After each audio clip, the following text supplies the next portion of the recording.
Y estamos ya en la segunda hora de información. Ahora nuestra señal para estar muy bien informados, así que bienvenidos. A propósito también, conmemorando ya el Día Internacional de la Mujer, es este domingo, pero nosotros hemos preparado reportajes especiales y también, Ali, hablaremos acerca del coronavirus y muchas noticias nacionales e internacionales. Por eso tiene que estar muy atento, no despegarse de la pantalla de TVC para que esté muy bien informado. A esta hora de la mañana, cuando son las 7 en punto, vamos a revisar cómo está el tráfico en la ciudad, algo que realmente les interesa mucho a la ciudadanía. Como ustedes pueden ver en pantalla, tenemos ya aquí y vemos que la avenida Mariscal Sucre, una de las arterias más importantes de la ciudad, presenta tráfico vehicular en algunos sectores, así sobre todo de norte a sur.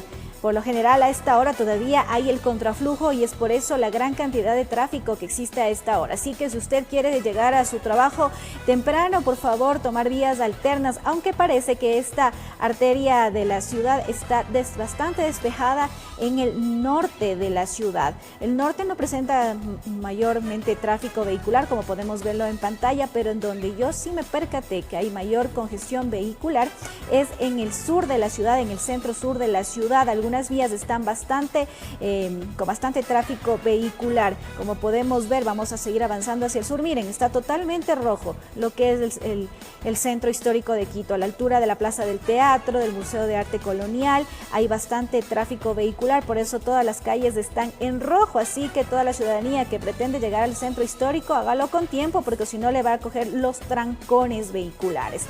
En el Trébol también, un lugar importante para el tráfico.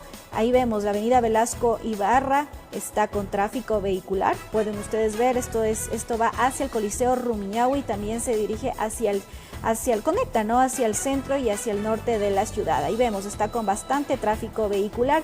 La autopista General Rumiñahui no presenta mayor carga, solamente en un tramo que está cerca de llegar hacia el Trébol está con tráfico vehicular.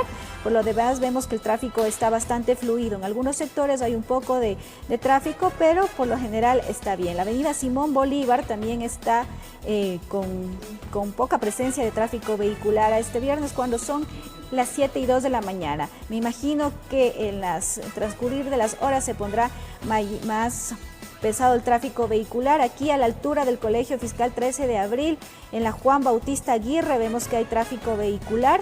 También en la avenida Simón Bolívar, por donde es la calle La Unión, Los Maítos del Mirador, dice, bueno, por ahí hay tráfico. Así que ya sabe, vecinos, amigos televidentes, así está el tráfico a esta hora, a tomar las precauciones, a tomar las vías alternas. Por lo general, las arterias principales de la ciudad están siempre bastante congestionadas. Salga con tiempo para que no tenga que meter el acelerador y así no sufra un accidente de tránsito, sino que vaya con toda la tranquilidad en este día viernes, donde por lo general el viernes se caotiza más, así que hay que tener paciencia y prudencia, ponga la energía y continúe por supuesto con nosotros. Vamos a informarles ya acerca de todo el ámbito nacional y les contamos que el Consejo Nacional Electoral aclaró que no se pretende modificar los reglamentos para beneficiar a algún partido político. Indicó que el procedimiento para presentar candidaturas no se modificó durante las reformas al Código de la Democracia. Tras las reformas aprobadas por la Asamblea Nacional al Código de la Democracia y que entraron en vigencia en febrero pasado, el Consejo Nacional Electoral debe construir 49 reglamentos para su aplicación. Según la presidenta del organismo, Diana Tamaín, de allí se habrían generado algunas malas interpretaciones en torno a que con ello se buscaría favorecer algún partido político, por lo que salió a desmentirlo. El Consejo Nacional Electoral no modificará ningún reglamento para favorecer a ninguna candidatura. Aclara que el proceso de inscripciones de candidaturas no fue parte de las reformas realizadas al Código de la Democracia en diciembre del 2019. En este sentido, el Consejo Nacional Electoral no puede modificar la ley y su reglamento no será en ningún caso contraria a la misma. En este marco explicó que cualquier ciudadano que pretenda ser candidato debe pasar por dos procesos. El primero, elecciones primarias, es decir, ser elegido dentro de su partido. Para ello tienen que hacerlo de forma personal, es indelegable y tienen además que suscribir un formulario de aceptación de la candidatura. Un primer paso en el cual el candidato debe estar obligatoriamente presente. Sin embargo, indica que la norma no establece o limita el territorio donde se puede realizar, sea dentro del país o en el exterior. Eso depende de cada reglamentación interna de los reglamentos y los estatutos que tengan cada organización política. El segundo filtro es inscribir la candidatura ante el Consejo Nacional Electoral. Sin embargo, dentro de este proceso, no necesariamente lo debe hacer el candidato. Lo realizará el director nacional del partido o el representante legal del movimiento según corresponda. Es la persona encargada de inscribir la candidatura. Se tiene que hacer en cualquiera de las 24 provincias del país o en las circunscripciones en el exterior. Finalizó enfatizando que todos los ciudadanos que no tengan inhabilidades establecidas en la Constitución y en la ley, como sentencias ejecutoriadas por cualquier delito, podrán inscribir su candidatura. En Quito informó Adriana Rojas. Y consejeros del CNE reaccionaron a la propuesta de una comisión de la sociedad civil que busca una mediación frente a la crisis que vive el organismo. Además, los vocales del órgano electoral señalaron que no renunciarán a sus cargos. Como ya lo habían anunciado, hasta el Consejo Nacional Electoral llegó la autodenominada Comisión de Diálogo y Mediación para buscar iniciar el consenso entre los miembros del organismo que desde su posesión se han visto envueltos en pugnas. Que queremos crear un ambiente de confianza y que esa confianza sea transmitida a los actores políticos y a la ciudadanía. El primero en recibirlos fue el consejero de mayoría José Cabrera, para quien esto no era necesario, pues bastaba con la predisposición de los 5 consejeros. Sin embargo, estoy con toda la disposición.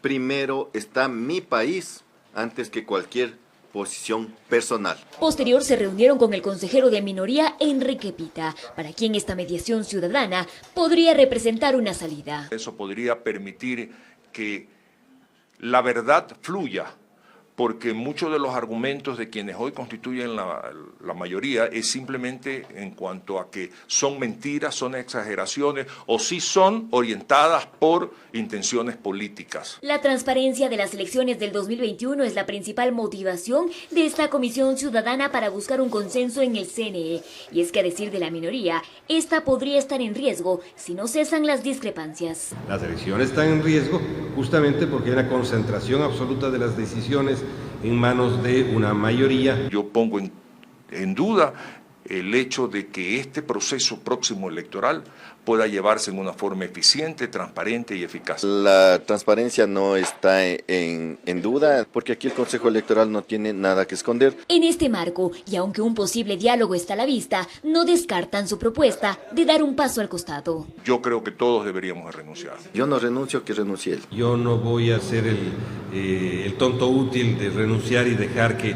aquello persista, que otros, digamos, aprovechen de la situación. El que no se siente en capacidad de hacerlo tiene toda la libertad de irse de la institución. Con este panorama y posturas divididas, la voluntad de la mayoría para encaminar un diálogo está comprometida, lo que alienta a esta comisión. Hemos tenido una buena aceptación y esto puede avanzar. La presidenta del CNE, Diana Tamaín, y el resto de consejeros recibirán a esta comisión la próxima semana.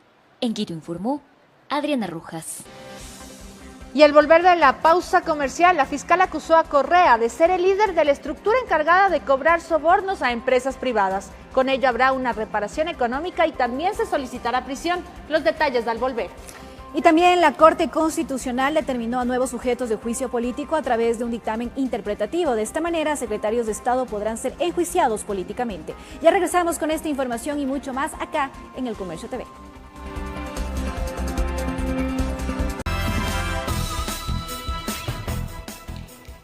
Gracias por continuar junto a nosotros. Son las 7 de la mañana con 14 minutos y ahora en el ámbito nacional les contamos que más de $1.000 millones es lo que solicita la fiscal general del Estado, Diana Salazar, como reparación integral por el caso sobornos, además del máximo de la pena del delito de cohecho, es decir, 8 años. La fiscal acusó a Correa de ser el líder de la estructura encargada de cobrar sobornos a empresas privadas.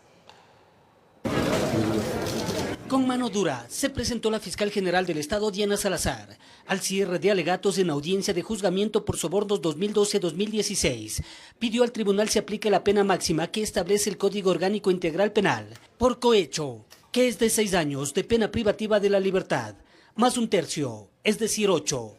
no más acusaciones en contra de las personas que se encuentran en la mínima pirámide, sino estamos yendo a luchar contra las estructuras que han permanecido en el poder. Salazar sustentó la teoría que el expresidente Rafael Correa es quien lideraba la estructura delincuencial, encargada de recaudar recursos económicos no justificados a empresas privadas para campañas electorales del correísmo, a cambio de contratos con el Estado. Lo acusó de autor mediático por dominio, y a Jorge Glass, Alexis Mera, María de los Ángeles Duarte, Walter Solís, Vinicio Alvarado, Pamela Martínez, Laura Terán, Cristian Viteri, Viviana Bonilla y los representantes de 10 empresas privadas de autores directos. En la cúspide de la estructura se ha determinado que se encontraba el expresidente Rafael Correa Delgado, el hombre de atrás, quien ejerce está en el poder, dispone a las personas que ejecuten una disposición. En tal virtud que no vamos nosotros a encontrar, por supuesto, la suscripción de un contrato, porque no necesita, porque para eso tiene su ministro, porque para eso tiene su secretario. Sin embargo, para Martínez y Terán se solicitó la reducción del 90% de la pena aplicada al resto, por haber colaborado con la Fiscalía. Para Pedro Verduga, 1/3, también por su ayuda. Contra Yamil Masud, ex asesor de la ministra María de los Ángeles Duarte, no se presentó acusación. Sobornos que podría dar paso al nacimiento de otros delitos. Se ha podido encontrar temas relacionados con lavado de activos, por ejemplo, con un posible enriquecimiento ilícito y también con peculado. Lo recaudado por sobornos en cruce de facturas y en efectivo sería $7.577.000. Por reparación integral, de acuerdo al Código Orgánico Integral Penal, se puede solicitar 3 veces esa cantidad, es decir, más de 23 millones, pero para Salazar al parecer eso no es suficiente. Y que consiste en la sumatoria total del otorgamiento de contratos y que asciende a la suma de $1.000 millones. Algo en lo que la Procuraduría General, que autó como acusador particular, no coincide.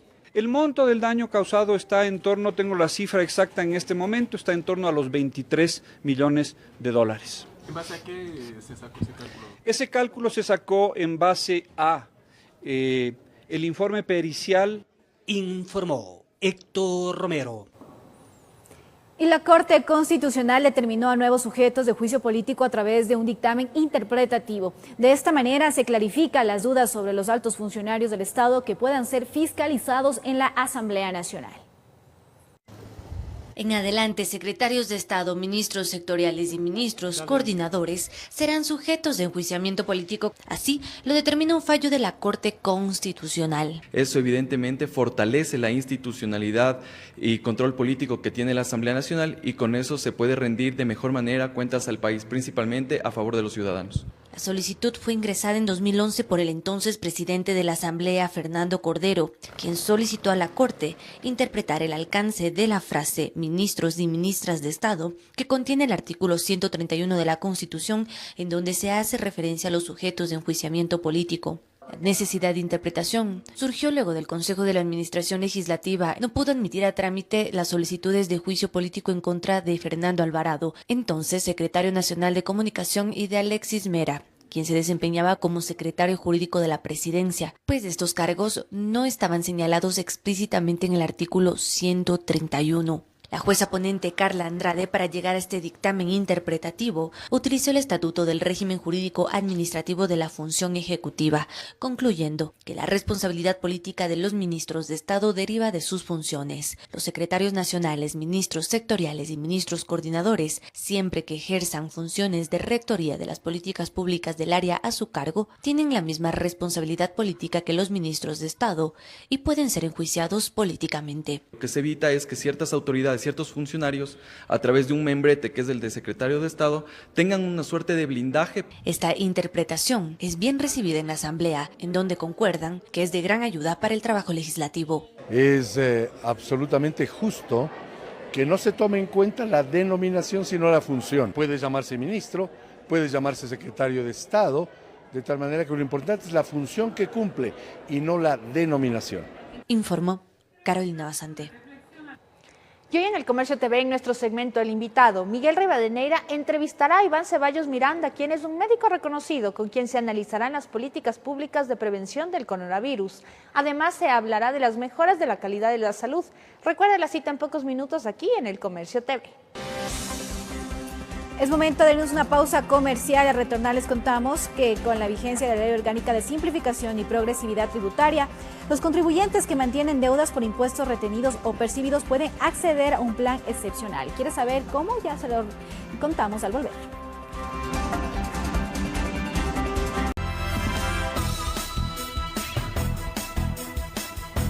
Gracias por seguir en nuestra sintonía aquí en el Comercio TV. Con la vigencia de la Ley Orgánica de Simplificación y Progresividad Tributaria, los contribuyentes que mantienen deudas por impuestos retenidos o percibidos pueden acceder a un plan excepcional de pago. El plazo vence este viernes. ¿Cómo hacer? Le contamos a continuación. Los contribuyentes que mantienen deudas por impuestos retenidos o percibidos, como el IVA, retenciones en la fuente y el impuesto a los consumos especiales ICE, pueden acceder a un plan excepcional de pagos, conforme lo establece la disposición transitoria de la Ley de Simplificación y Progresividad Tributaria. Este beneficio aplica para las personas naturales y jurídicas que tengan deudas generadas por estos impuestos vencidos hasta el 31 de diciembre del 2019 y podrán acceder a él hasta este 6 de marzo, en el que finaliza el plazo. De manera que también el contribuyente pueda pagar durante 12 meses sin entrada las obligaciones o obligación que mantenga pendiente con la Administración Tributaria. Felipe Córdoba, jefe zonal de cobro del Servicio de Rentas Internas, explica el alcance en tributación por el plan. Actualmente cerraríamos cerca de los 32 millones, que es un valor bastante importante y considerable de contribuyentes. Pues de no hacerlo y de incumplir con las obligaciones, el SRI tomará medidas drásticas. Dependiendo del monto, desde una retención de cuentas, pasamos por una prohibición de enajenar bienes muebles, pueden ser vehículos, prohibición de enajenar inmuebles, prohibición de salida del país. Para acceder al plan de pagos, el contribuyente debe ingresar a www.sri.gov.es con su usuario y contraseña, dar clic en Usted mantiene deudas, consulta de deudas, seleccionar la opción Solicitar plan de pagos, luego seleccionar las obligaciones y seguir los pasos que le indica el sistema. Posteriormente recibirá la notificación. Bueno, la situación financiera en mi empresa sí me ha afectado. No he podido pagar. Estoy pidiendo facilidad de pago. Si usted aún no ha accedido a este servicio, puede hacerlo hasta las 0 horas de este viernes, acudiendo a las ventanillas o vía internet. Informó Marilyn Jaramillo.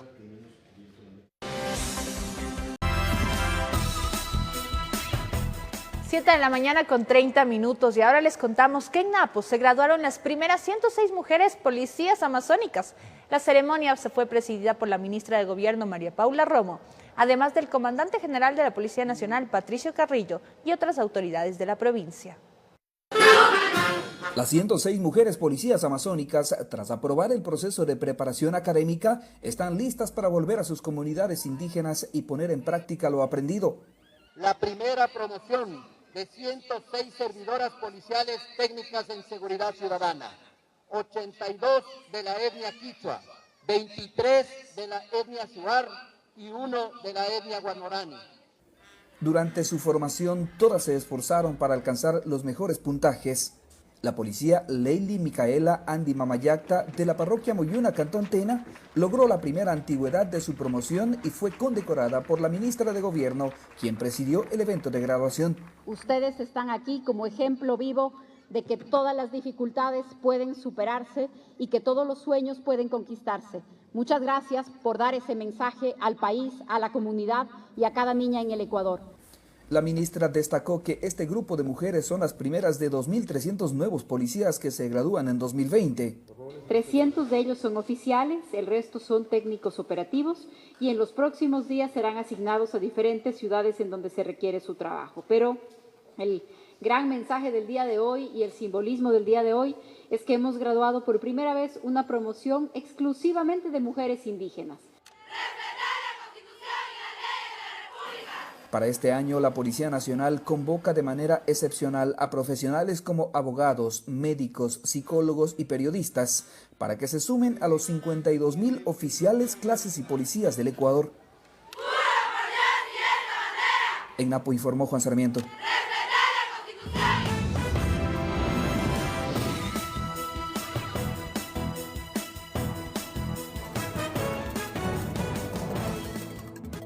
Un feliz viernes, saludos cordiales y afectuosos a los miles de televidentes de Televicentro Noticiero El Comercio TV y a los oyentes de Platinum FM y Radio Quito, la voz de la capital, noticiero líder en la radio. Hoy vamos a continuar con el análisis de un tema fundamental en materia de salud pública, la incidencia por el COVID-19, el coronavirus, desde la visión de la experiencia. Está con nosotros y damos la bienvenida este viernes al cirujano académico, escritor, el doctor Iván Ceballos Miranda. Doctor Ceballos, ¿cómo ve usted estas necesarias políticas de prevención a fin de que haya concienciación en los ciudadanos frente a este coronavirus? Buen día. Buenos días, Miguel. Muchas gracias por la invitación. El tema del coronavirus tiene varias aristas que tienen que ser enfrentadas con absoluta certeza, desde las autoridades hasta la ciudadanía.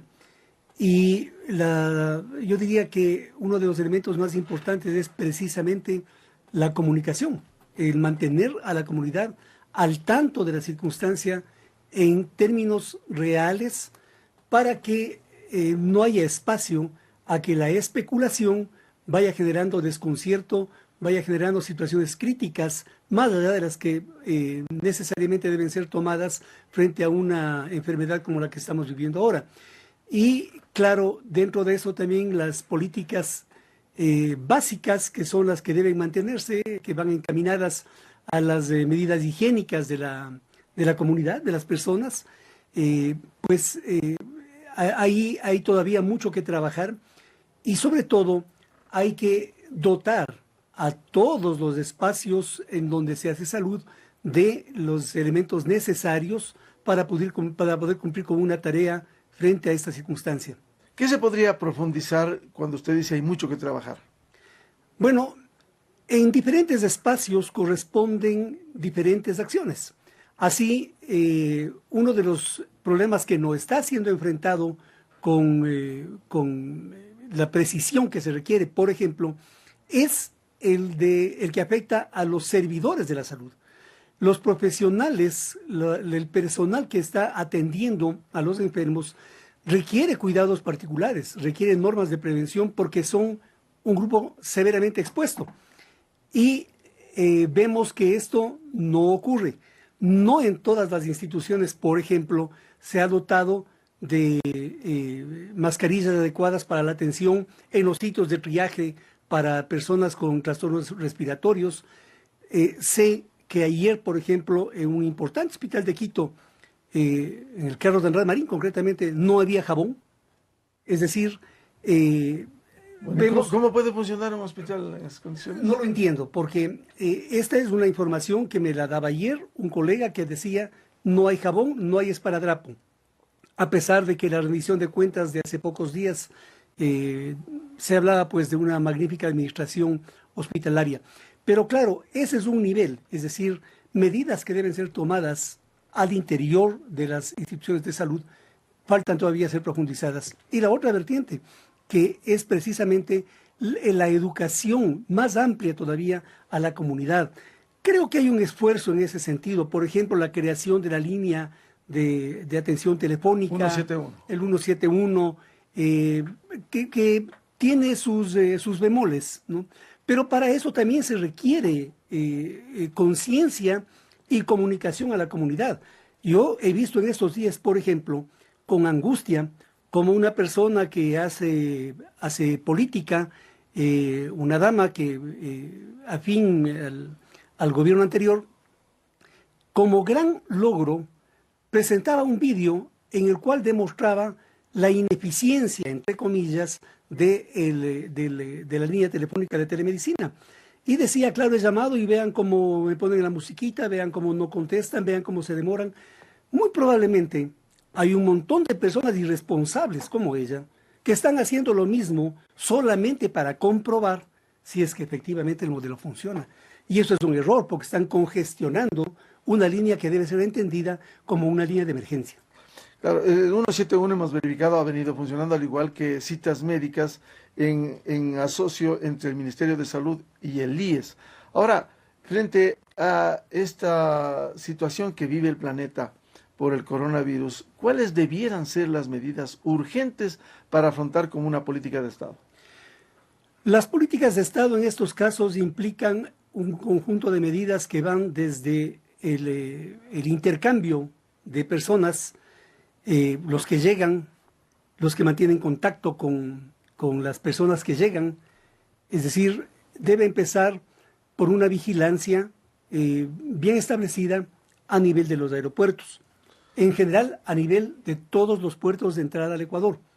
Sí debe hacerse una vigilancia de las personas que vienen de fuera, especialmente de aquellos países en los que ya vemos que la enfermedad ha alcanzado niveles muy importantes. Italia, por ejemplo, que en este momento está despuntando entre el número de casos que se van presentando. España, que tuvo un brote muy alto en un determinado momento y que también van controlándolo. Pero la primera política entonces implica esta vigilancia. La otra es indudablemente el tener la idea de lo que es un Estado prevenido frente a cualquier circunstancia. Recordemos lo que pasó al inicio del problema. No siquiera había la manera de diagnosticar la presencia de coronavirus en un paciente sospechoso. Se demoró el estudio más tiempo que la enfermedad, que bueno, descartaron que haya sido coronavirus, pero se demoró más la respuesta de ese examen que el tiempo en el que la enfermedad hizo lo suyo y el paciente murió. Entonces, creo que uno de los elementos muy importantes es el mantener una plana estratégica que esté enterada del manejo de la salud, especialmente de lo que corresponde a la salud pública. Y en ese sentido, pues el gobierno actual como el anterior siguen siendo profundamente deudores, ¿no? Porque realmente no existe una cabeza organizada, una cabeza conocedora de la materia que sea capaz de determinar esos lineamientos políticos desde el Estado. ¿Usted se refiere al Ministerio de Salud? Exactamente. Afortunadamente en el Ministerio de Salud, en la parte operativa, hay colegas muy valiosos, hay profesionales muy valiosos, enfermeras también dentro del área de epidemiología, que de alguna manera son los que están poniendo el contingente para que las medidas vayan siendo atinadas. Pero vivimos un manejo de la salud que es más bien reactivo, no es preventivo. Ahora mismo, ¿qué pasa en estas épocas en que empieza a aparecer la gripe estacional? En lugar de poner inmediatamente disponibles las vacunas que ya debían estar en circulación para que haya vacunación a todas las personas que lo requieran, pues vendrá la epidemia como siempre, vendrán los nuevos casos y recién se preocuparán de la compra de vacunas. ¿Usted se refiere al H1N1? En general, la H1N1 y las otras variedades de gripe estacional que van apareciendo, ¿no? que es la época. Entonces deben tomarse medidas también preventivas que son políticas de Estado. ¿Usted cree que hace falta liderazgo en las políticas de salud pública en el Ministerio de Salud? Absolutamente. Estoy convencido de ello. Con todo el respeto para la señora ministra, pero pienso que no es la persona más preparada para el cargo. Como hemos vivido una historia que ya lleva 12 años, en donde con alguna excepción muy fugaz, hubo alguien que conocía de la materia y pudo de alguna manera intentar algo que corrija los graves errores, los desatinos del modelo que se implementó en salud, y que nos han llevado a un retroceso, indudablemente, en temas de salud pública, ¿no? Usted decía que es fundamental la comunicación. ¿Cómo pudiera mejorarse la comunicación para que todos los ciudadanos estén plenamente conscientes de esto? Creo que hay un elemento muy importante ahí, y es el hablar con la verdad. El contarle la verdad a la gente, de manera alguna, es sinónimo de alarmar a la gente. Por ejemplo, veo que con mucha soltura se dice, dejemos de hablar de pandemia. Hay que estar claro de que el término pandemia no implica necesariamente una enorme alarma frente a lo que está ocurriendo. Es un término técnico que nos está hablando del de la expansión en un territorio amplio de la enfermedad, de su capacidad para generar casos graves, de tener una mortalidad significativa, de ser transmitida de persona a persona, de que aparezca un germen modificado o nuevo que no ha circulado todavía y que por lo tanto las personas no estamos inmunitariamente capacitadas para defendernos de él. ¿Qué implica entrar en una pandemia? Entrar en una pandemia implica simplemente eso, que la enfermedad pasó las fronteras del foco de origen, genera transmisión de persona a persona, genera casos graves, genera mortalidad significativa. Los seres humanos no tenemos todavía una defensa inmunitaria frente a este caso. Eso es una pandemia, pero no implica necesariamente que por ser pandemia ya es el fin del mundo y todos se van a morir. La cosa no es así. No nos olvidemos que, por ejemplo, el VIH y el SIDA fue una pandemia, ¿no? Y nadie se tomó la alarma como para pensar que venía la catástrofe y el apocalipsis por la aparición de este virus.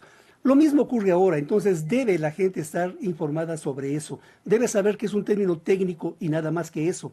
Pero también veo que hay una tendencia a subestimar la importancia del problema cuando se hace un verdadero catálogo de atrocidades, es decir, más personas mueren por el hambre, más personas mueren por la desnutrición, más personas mueren por accidentes de tránsito. Probablemente sí.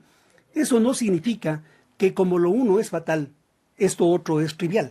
Entonces, debe darse la connotación que las cosas tienen, es decir, no simplificar el problema, porque precisamente cuando el problema está evidenciado, cuando la gente conoce la realidad de las circunstancias, en ese momento la gente toma más conciencia y abunda en precauciones. Precauciones que son en general básicas. Lavarse las manos, no se lleve las manos a la cara.